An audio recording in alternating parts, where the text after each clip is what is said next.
waita Jostede wabula Jostede atwesibyeko naina ino katulikole olw'embeera nga wesobola okuba ate ng'etambula amale mannya gadde gatambula ku Jostede naye ng'oli awo mainstream zisobola okuba ate nga zibadde zikyaganja okuba ate nga bamukuba oba okuba ate bagafulumya olw'embeera nti oba akadde kano Jostede amawulire gaali gamuzira ag'omu Uganda olw'embeera ye neneeyisaaye awo na media companies ez'enjawulo zaali zamuzira mu mbeera egyengenda okuba ate nga nkutegeeza wetwogera akadde ka leero ekiri ekikeeseza olunaku olwayo mukyala we gwe bayita Prima Kadashi ayise ku muligo gwa Facebook n'asobola okuba ate nga ategeeza Jostede abiwandiise mu luzungu naye asobodde okuba ate nga amutegeeza mbu Jostede nakulekera emirembe n'enkuviira n'enzira ewange wazze mu nnyumba yange ekiro n'omenya n'oyonoona ebintu byange byonna lwaki ngwanidde kino obusungu bwaki mbaddewo olw'obulungi ndabiridde abaana bo byonna ne tubikola mbadde saagala byonna bigende mawulire nakukola kyamazima ddala Prima Kadashi asobodde okuba ate nga awandiika amakya g'olunaku olwaleero naye wetukoledde eggulire lino ng'omukyala ate no posti asobodde okuba ate nga vidiyo gy'asobodde okuba ate nga aterayo asobodde okuba ate nga agideritinga gwakujjukizako mukulu ono gwe bayita Jostede mwana munnamasaka wayita Kigozi George William era ng'azaalibwa omukulu bamuyita Sebagala George William n'omukyala gwe bayita Nantongo Agnes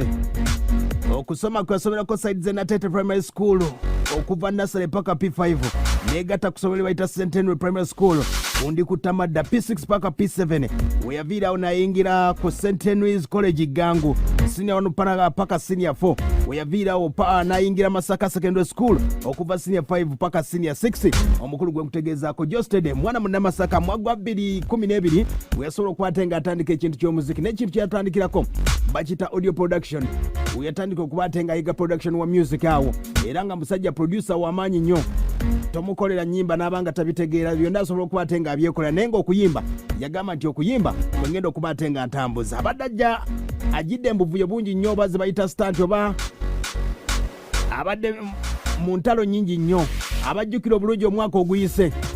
mwana mulago bayita Nabweteme yavayo n'ategeeza nti yamuzaalamu omwana era ku myezi 7 nasobola okuba ate nga mumulekera Jostede embeera nesobola okuba ate nga etambula bwetyo stunt nesobola okuba ate nga atambula abagijjukira obulungi mwana muwala n'avaayo n'ategeeza nti Jostede yali si yeye naye ng'ate kaali kabadi twakamanya Jostede yazuuse ekituufu era neetondera abantu bonna neetondera ne mwami Jostede omuyimbi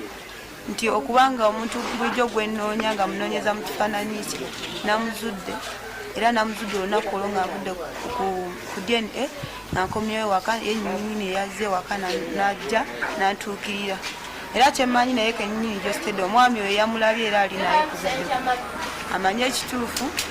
naye nsaba nsonyiwe bwe mulumizza go ge mazima ate nnumiza abantu bangi ensi n'ensi naye nange mbalumiza mu butamanya naye omuntu oyo eyambuzaabuza kubanga buli kimu kyakozesa akikwatagana ku Jostede aya basi abajjukira ebiseera ebyo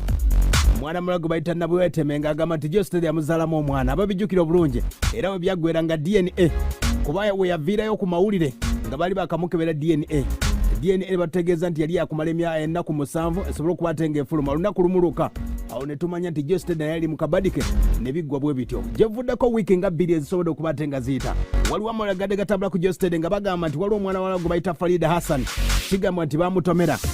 era nga kigamba nti waliwo motoka gye bayita Toyota Mark X yali ya silver yali namba UAY 082P era ng'omukulu Jostede si yali mu motoka eno naye ng'emmotoka erimanyaga Jostede yatomera mwana muwala ng'eyita ku saidi za Salama Road era nga mama w'omwana ono gwe bayita Nalongo yasobola okuba ate nga atwalayo omusango Katwe Police Station okuba ate nga alopa omukulu Jostede naye embeera yonna baagana okuba ate bamuyamba kigamba nti baali ku bodaboda yali namba UDJ 5M era nga kigamba mwana muwala ono yamenyeka okugulu era embeera nga asobola okuba ate ng'etambula bafamire ye baali boogera ku nsonga zino nga bwe zasobola okuba ate nga zitambula Jostede yazuuse ekituufu era neetondera abantu bonna neetondera ne mwami Jostede omuyimbi nti okubanga omuntu bulijjo gwenoonya nga alina abakuumi alina abamukuuma simanyi babode simanyi basirikale kati munaye ne tugamba munange katumwesonyiwe nze kansoke ndabirira omwana wange omulwadde Josette takubangako ku ssimu n'okulinnyawo koze no sajjari nagikola eno ngikoze nga 10 July omwezi oguwedde wengikoze tekuli 10 kya muntu tekuli 10 kya kika kya kitange kuli 10 kya mukwano njagala Josette asasule ssente school fees gwe bagoba abaana bange azzukulu bange ku ssomero ne bayimirira okusoma abaana abatoobe bano basasulira akwate school fees waabwe amutoole ennyumba ebanja asasule essente zemmalidde ku kugulu kw'omwana wange oyo njagala Josette akwate essente asasule essente zaffe atulabirire tetuyina kyakulya tetuyina kyakunywa bakama bange nsaba buyambina aya base yemu ku mawulire agabadde ga trending ag'omukulu gwe bayita Josette yavayo n'apostinga ku mukulu gwa Facebook ng'alabye akatambi ako kasobodde okuba ateekatambula n'agamba nti agenda kubasiba bonna abamuwonenedde erinnya paka akadde kanamole gaali gaagana okuba ate nga oba oliawo Josette musicale abadde akyasiriikiridde nga bw'omanyi nti ali midioka mpolampola ekintu akikuba ne tetumanyi lwaki ekintu tekibwa tekyambukira ddala akadde kano asobola okuba ate nga agezaako amawulire mu mbeera yonna esobola okuba ate nga etambula akadde kano mukyala gwe bayita Prima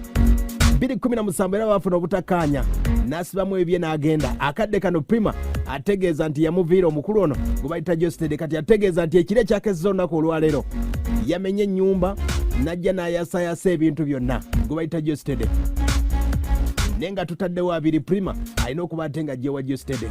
we twogera akadde kano Prima yafunamu kasente abamu baali bagamba nti Prima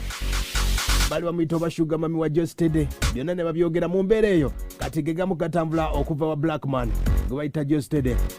omwana mulenzi oyo yasenga kuba ate nga amanyika kayimba ke bayita Viola abajjukira emisango famire ya Eri Wamala ng'eyagala kuba ate ng'esiba omukulu ono gwe bayita Josette awo ne yali breakthrough song ye yasobola okuba ate ng'emuleeta akayimba kano kennyini